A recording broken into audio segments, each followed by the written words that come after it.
अब मॉलिक्यूल क्या होता है?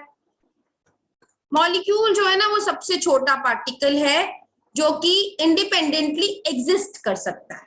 अब दोनों में ना डिफरेंस है बेटे, एक हम एटम की बात कर रहे हैं, दूसरा हम मॉलिक्यूल की बात कर रहे हैं। जो एटम है ना, बहुत ध्यान से सुनना, बहुत इंपॉर्टेंट है। जो एटम है ना वो स्मॉलेस्ट यूनिट है। जो मॉलिक्यूल है ना वो एटम्स से बनता है, लेकिन एटम जो है ना वो इंडिपेंडेंटली एग्जिस्ट नहीं कर सकता। ठीक है, जो मॉलिक्यूल है वो इंडिपेंडेंटली एग्जिस्ट करेगा। तो जहां पर वर्ड इंडिपेंडेंटली यूज हो जाएगा ना एमसीक्यूज में, वहां पर आपका आंसर मॉलिक्यूल होगा। अंडरस्टूड?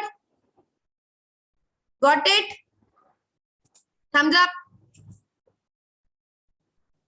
सो ये एक ऐसा स्मॉलेस्ट पार्टिकल है जो कि इंडिपेंडेंटली एग्जिस्ट करेगा। ठीक है,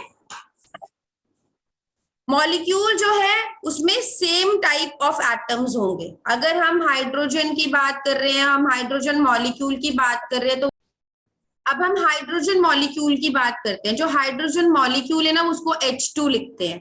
अब क्या होता है कि हाइड्रोजन की ना बाहर वाली शेल में एक ही इलेक्ट्रॉन होता है।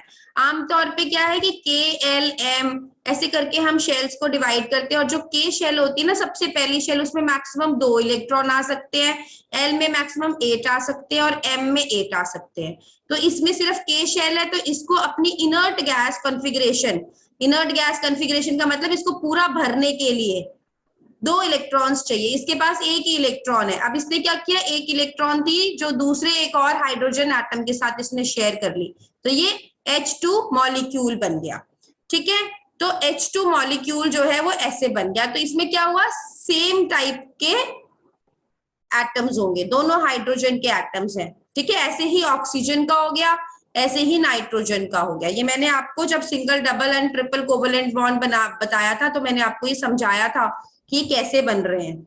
ओके, अब जो मॉलिक्यूल है ना वो मोनोएटॉमिक भी हो सकता है, डायटॉमिक भी हो सकता है और पॉलीएटॉमिक भी हो सकता है। अब इसका मतलब क्या है? इसका मतलब ये है कि जो मॉलिक्यूल है ना वो हमेशा एक स्टेबल कंडीशन में एग्जिस्ट करेगा। अगर वो अनस्टेबल है तो वो एग्जिस्ट नहीं कर सकता। और वो बनता किससे? वो एटम से बनता है। और एटम्स कैसे स्टेबल होंगे? इलेक्ट्रॉन्स को देके या लेके या शेयर करके, 3 ही तरीके हैं। तो वो मोनोटॉमिक हो सकते हैं, डायटॉमिक हो सकते हैं और पॉलीएटॉमिक हो सकते हैं। इसका मतलब है कि जो तो स्टेबल होगा एटम वो तो हो गया मोनोटॉमिक, जैसे कि हीलियम। हीलियम का एटॉमिक नंबर होता है 2, तो उसकी के शेल में कितने इलेक्ट्रॉन्स हैं? 2, और होने भी कितने चाहिए? 2। तो ये स्टेबल हुआ ना, तो ये मोनोटॉमिक हो गया। लिसन केयरफुली बेटा, ध्यान से सुनना, ये बहुत इंपॉर्टेंट है, इसमें से क्वेश्चंस आते हैं। तो ये मोनोटॉमिक हो गया ना, हीलियम, आर्गॉन, नियॉन, ये जो इनर्ट गैसेस हैं, ये सारी, इनकी जो वैलेंसी है वो 0 होती है। ये ना तो इलेक्ट्रॉन्स देते हैं ना लेते हैं, ये सारे मोनोटॉमिक होते हैं। डायटॉमिक, डायटॉमिक का मतलब जिनकी वैलेंसी जो है वो 2 है। ठीक है, जैसे कि N2H।